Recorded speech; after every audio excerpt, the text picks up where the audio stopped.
Hey guys, welcome back to AdLib Talk, and today we have some very big news. Finally, it's been so quiet recently in the movie and gaming industry.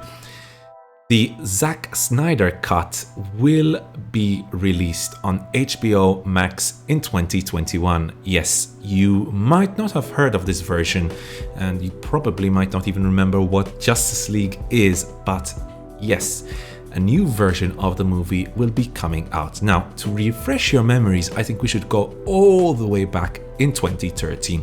Now, in 2013, Man of Steel was released. Man of Steel was a pretty okay movie. It received mixed reviews. Some critics liked it, some critics didn't like it. Mostly critics disliked the characterization of Superman. And I agree, I didn't really connect with anyone in the movie. Now, as a follow-up, we had Batman v Superman: Dawn of Justice, which was released in 2016. Now, this was a box office disappointment and a disaster, right? The critics completely eviscerated this movie. It was quite incoherent at times, and the movie overall was quite saved, I would say, by the director's cut, which added around 30 minutes right to the story, and many plot points actually started to make sense when you watch that movie. Now, a follow-up to Batman v Superman was in the works, but as has been widely reported, it had quite a troubled production, and here I'm obviously talking about Justice League, right? Now, during the filming, it seems that all this trouble started when Warner Brothers executives started to get worried about the reaction given to the theatrical version of Batman v Superman. Now, apparently, Warner Brothers executives held a footage summit and included writers such as Joss Whedon and Alan Heinberg, who was a writer for Wonder Woman, in this summit, right? And this led to numerous rewrites of Justice League during the filming process and actually even after the filming process. What a total disaster. Now, unfortunately, Zack Snyder's daughter died, and this led to him leaving the production, and Joss Whedon took over the post-production of Justice League, right?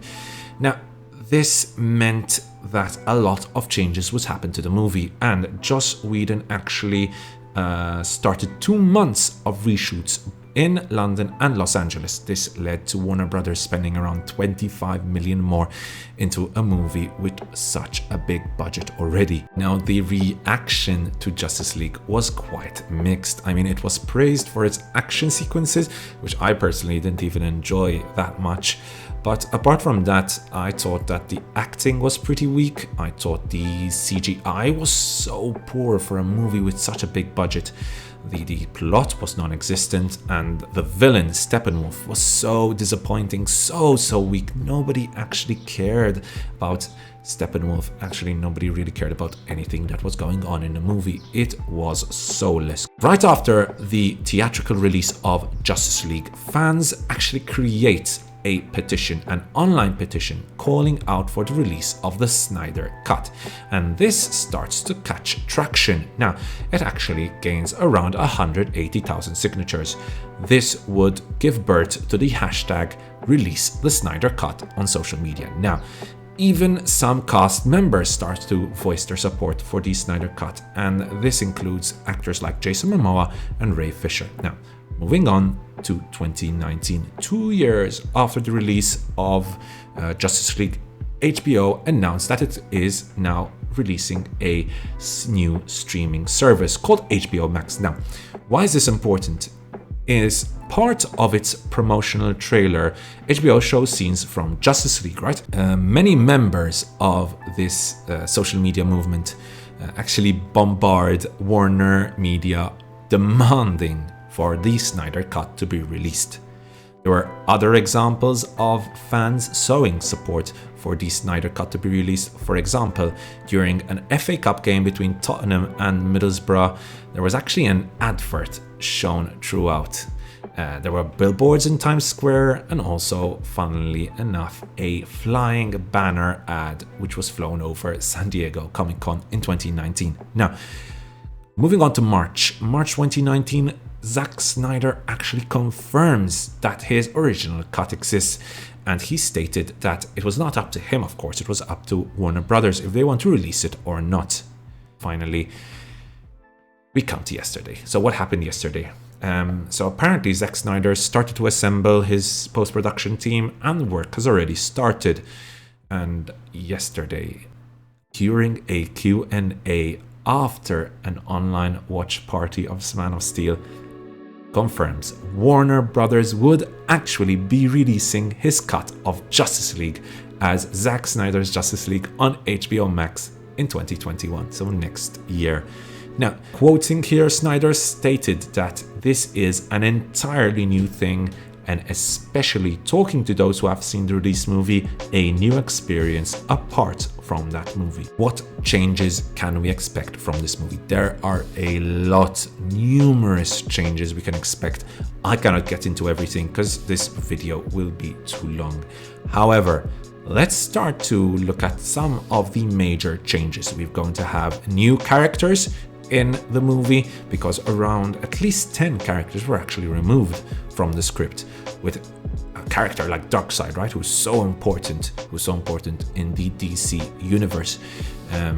Also, characters like Flash, Aquaman and Cyborg will be developed even further, and we'll get to know much more about the background information of these characters. For example, Flash, I believe, will develop his character with Bruce Wayne much more, and he'll also get to time travel, right? That is an important feature that this original theatrical release completely ignored.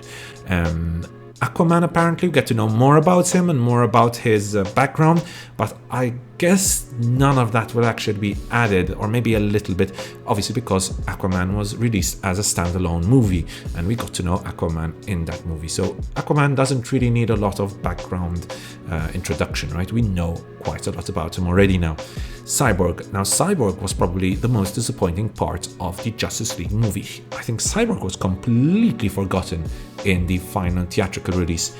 And apparently, Cyborg was meant to be the heart of the film. And the original script included lots of scenes introducing Cyborg and helping us to get to know who is this character.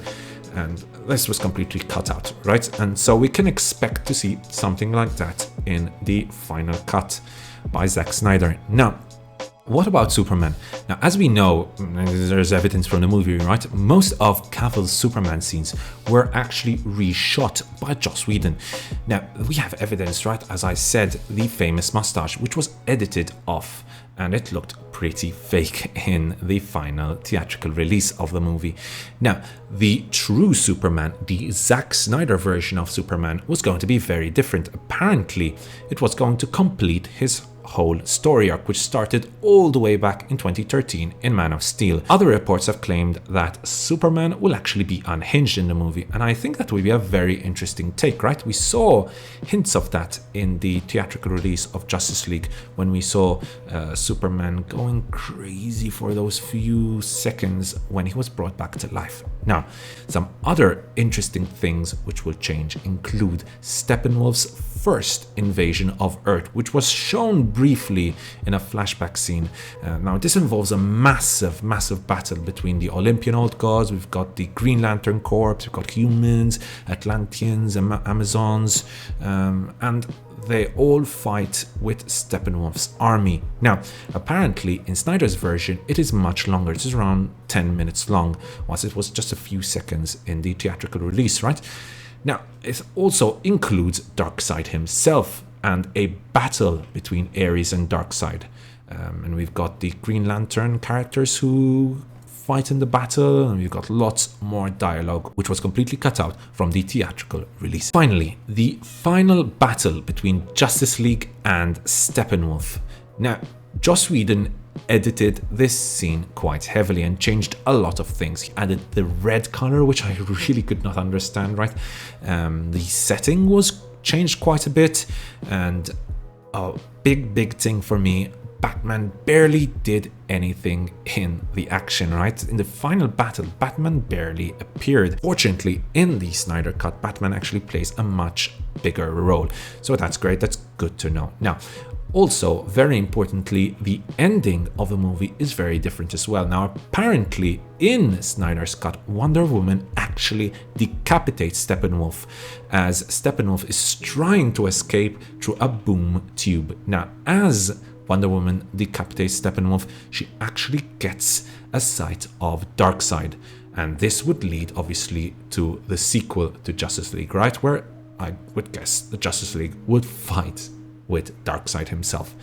Now, these are just some of the changes we can expect in Zack Snyder's cut of Justice League. So guys, what do you think about this new version of Justice League? Do you think Zack Snyder can actually save the movie from the train wreck it has become? The fans have cried out for this on the internet, and Warner Brothers have answered. 2021, we will actually get to see the movie as Zack Snyder wanted it to be. Now, I don't know, my personal opinion is mixed. I guess we'll find out, right? To be honest, I'm actually quite encouraged by the director cuts of Watchmen and Batman v Superman, which added quite a lot to the movie and made them actually quite watchable movies. But still, I think Justice League is too big of a disaster to save. So guys, thank you so much for watching. Please leave a like if you enjoyed it. Please do subscribe if you enjoy my content. Please be prepared. Tomorrow, I will be releasing a new review for Bad Education. Thank you so much for watching, guys, and I'll see you guys next time.